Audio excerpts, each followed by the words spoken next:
Shin kun san cewa a tsakiyar watan Ramadan akwai wata rana ta musamman da yara suke fita gidaje suna karɓan kyaututtukan alewa da kuɗi? Ba kuma Halloween bane wanda ake a Amurka.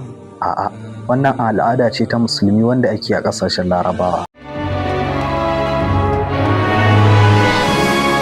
Assalamu alaikum, barkanku da dawowa cikin jerin shirin mu ta al'adun musulmin duniya. A ƙasashen Larabawa irin su Qatar, Kuwait da Bahrain, idan azumi ya kai kwana 14 ana yin wani buki da suke kira Garangawo. A wannan daren yara suna sanya kyawawan tufafin gargajiya, maza suna sanya dogon riga, mata kuma suna sanya tufafi masu launuka. Suna rataye jakakuna a wuyansu, suna yawo anguwa suna rera wata waka wai Garangawa Gerger.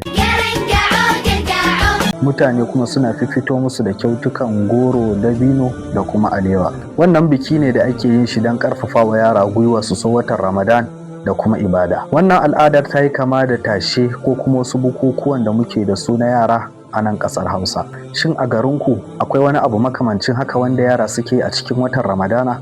Rubuta mana a comment section. Ku ci gaba da kasancewa da mu a cikin shirin al'adun musulmin duniya domin jin yadda 'yan uwanmu musulmi na ƙasashe daban-daban suke gudanar da Ramadana da kuma al'adun da suke a cikin wannan watan Ramadana.